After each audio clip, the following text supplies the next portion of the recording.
Good afternoon. Welcome back to Corner to Copa. This is another episode. This is a player profile edition. Today is All-Star Player Profile Edition. The Riley Green Player Profile is out now on all streaming platforms and on YouTube. But Coach is going to handle our beloved Ace. I'm really looking forward to this one. Coach, take it away.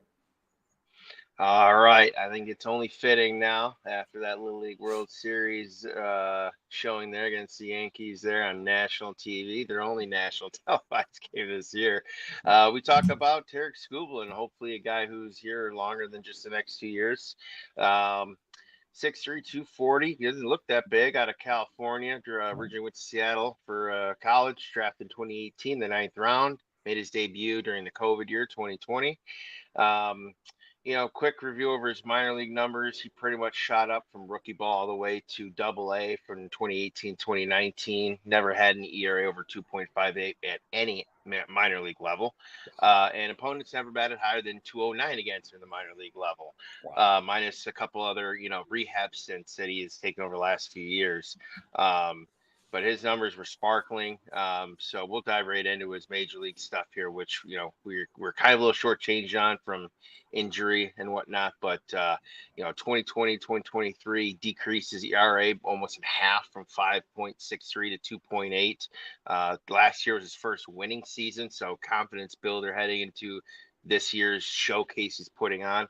Lowered his whip to under 1.0. It's a solid 0.9, setting his season record for innings pitched. We'll allude to that a little bit later. Strikeouts to walk ratio went from 3.5 to 1 to 7.3 to 1, double. On base average from 306 down to 242. Slugging, they were hitting almost 500 off him. Now they're only slugging 242 this year, last year. And OPS, or opponent OPS, 802 down to 540. I mean, this guy's been just putting in work. All right. Obviously, what we know he's doing this year, he's a Cy Young front runner, a heavy favorite right now. And Triple Crown, possibly too, which would be the first time since our own Justin Verlander did it last decade. Him and actually Chris Sale potentially too, but more on Skubal here. Right now, he's got a 5.8 WAR. And his strikeout to walk ratio is 5.6 to 1 strikeouts to walks.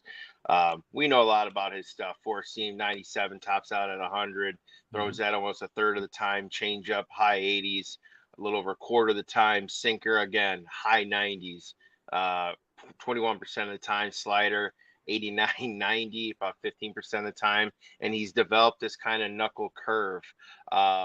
Now, I will say he did have a cutter originally about 2 years ago, and he kind of ditched that and brought in the sinker for added movement, which I think has been a much more effective pitch for him. There's more movement both laterally and vertically.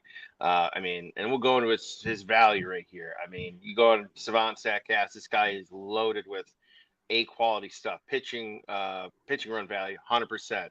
Ranked 31st overall. Breakdown that is fastball 100% perfect, 24. Breaking ball run 80% exceptional. Off speed run 87% exceptional. A little bit deeper. His expected ERA is the 91st percentile at 2.83. He's like a 2.5. So he's performing better than expected. Same with the expected batting average, 85th percentile at 2.11 this year. Fastball velocity, 90 percentile at 96.8 on average. He can dial it up there. We've seen it, 100, maybe some guns 101.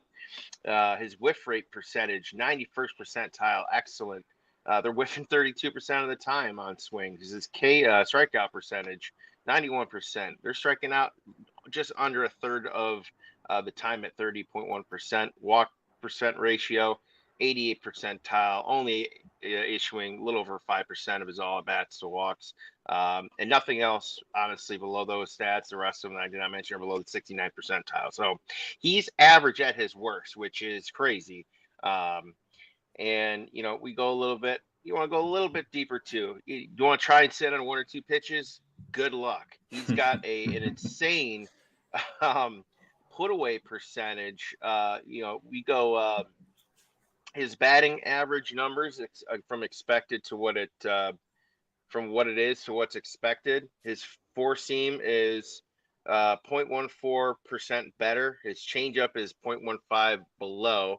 That's the only pitch, by the way, where the expected is higher than or lower than what is actually. Sinker 0.36 points better. Slider quarter of a point better, and that knuckle curve 0.158% batting average better than expected.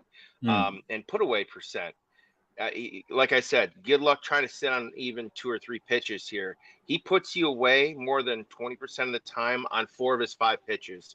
His four seam at 23%, change up over almost 33% exactly. Sinker 25%, the slider 26%, that knuckle curve not too often, just about 9%. So this guy's a real deal. He's a legitimate 4+ pitch pitcher with a working 5th pitch, that knuckle curve. We as Tiger fans knew last year heading into the offseason what we had seen and what he's capable of. And right now he is putting it on full display for the world to see. It's kind of the second coming of Justin Verlander, but from the other side, and we are ecstatic to have him, and we are hoping to have him again, like I said, for many years to come. And that is your 2024 AL Cy Young frontrunner, Tarik Skubal. All right. And I had a question for you. Outside of backing the Brinks truck up, are there any factors as far as the Tigers are concerned that are going to come into play when he decides whether or not he wants to remain a Tiger? Is there anything that you can think of?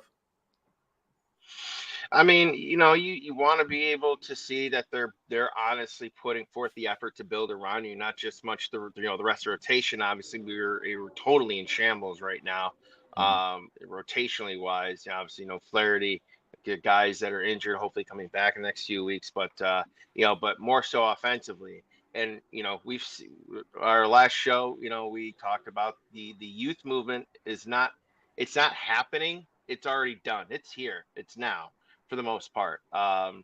So maybe 1 or 2 guys might not make it due to some veteran signings in the offseason, but he's got to see that they're putting forth the effort, not just putting Band-Aids onto wounds that need 6 stitches instead. Right.